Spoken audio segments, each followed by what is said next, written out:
प्रिय श्रद्धालुओं, जय श्री कृष्णा, जय श्री राम, जय श्री राधे राधे, जय श्री महाकाल। इस प्रवचन में आपको श्रवण कराएंगे मंत्र दीक्षा विधि।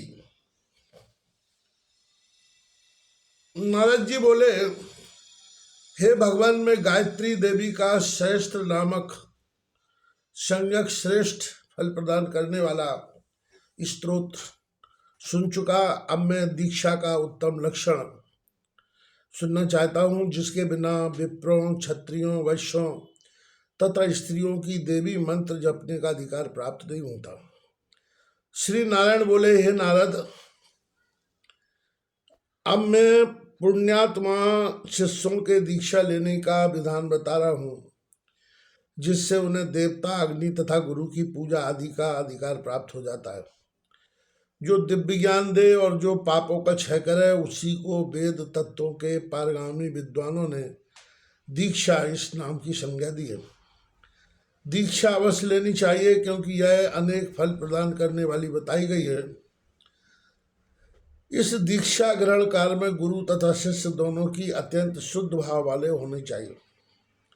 गुरु को चाहिए कि प्रातः काल का संपूर्ण कृत्य विधिवत संपन्न करके पुनः विधान के अनुसार स्नान तथा संध्या आदि करने के अनंतर हाथ में कमंडल लेकर मौन भाव से नदी तट से घर पर आए और यज्ञ मंडप में पहुंचकर वहां एक उत्तम आसन पर बैठ जाएं। आचमन और प्राणायाम करने के बाद ओम फट इस अस्त्र मंत्र को 7 बार जपते हुए गंध और पुष्प से मिश्रित जल को आमंत्रित करें। पुनः बुद्धिमान पुरुष को चाहिए कि अस्त्र मंत्र का उच्चारण करते हुए उसी जल से संपूर्ण द्वार का परीक्षण करें।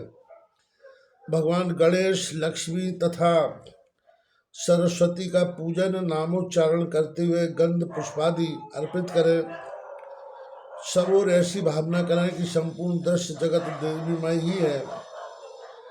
पुनः अस्त्र मंत्र के जप द्वारा देवी विघ्नों का उच्छेद करें और पद के आघातों से अतिरिक्त अंतरिक्ष तथा भूतल के विघ्नों का अपसरण करें। फिर दाहिना पैर प्रथम रख के मंडप में प्रवेश करें। भीतर प्रवेश करके जल का कलश रखकर सामान अर्घ बना लें और उसी अर्घ जल से तथा गंध, पुष्प, अक्षत आदि से नैऋत्य दिशा में वास्तु के स्वामी पद्म योनि ब्रह्मा की पूजा करें। तत्पश्चात पंचगव्य बनाकर तथा अर्ध जल के द्वारा तोरण से लेकर स्तंभ तक उस मंडप का प्रोक्षण करना चाहिए। उस समय मन में यह भावना करें कि सब कुछ देवोमय है। फिर अपने गुरुदेव को प्रणाम करके पूर्वाभिमुख बैठना चाहिए। फिर देव मंत्र के जो देवता है उनका विधिवत ध्यान करें। पहले भूत शुद्धादि क्रिया कर लेना आवश्यक है। फिर देव मंत्र के ऋषि का न्यास करते मस्तक में देव मंत्र के ऋषि का, मुख में छंद का, हृदय कमल में देवता का, गुह में बीज का और दोनों पैरों में शक्ति का न्यास करके 3 बार ताली बजाएं। फिर साधक पुरुष को चाहिए कि 3 बार चुटकी बजाकर दिग्बंध करें।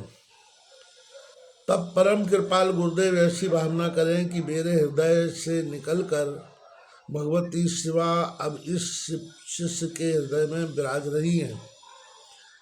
अतः उन दोनों में एक भावना से गंध आदि उपचारों द्वारा उनकी प्रार्थना करें और शिष्य का पूजन करें। तत्पश्चात गुरु अपना दाहिना हाथ शिष्य के सिर पर रखते हुए उसके दाहिने कान में महाभगवती देवी के महामंत्र का 3 बार उपदेश करें। इसके बाद शिष्य उस मंत्र का 108 बार जप करें। फिर पृथ्वी पर दंड की भांति गिरकर उन देवता स्वरूप गुरु को प्रणाम करें। ऐसी सद्भावना उसके मन में जीवन पर्यंत रहनी चाहिए। तदनंतर ऋतुओं को दक्षिणा दें और विप्रों को भोजन कराएं।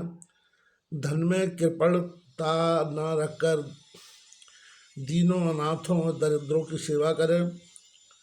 अपने को कृतार्थ समझकर मंत्र की नित्य उपासना करें। आदरणीय भगवती जगदम्बा के चरण कमल की नित्य उपासना करें। इस प्रकार संपूर्ण प्रसंग नारद जी से कहकर भगवान नारायण ने आंखें मूंद ली और वे भगवती के चरण कमल का ध्यान करने लगे। नारद जी उन परम गुरु नारायण को प्रणाम करके भगवती के दर्शन की लालसा से उसी क्षण तपस्या करने चले गए।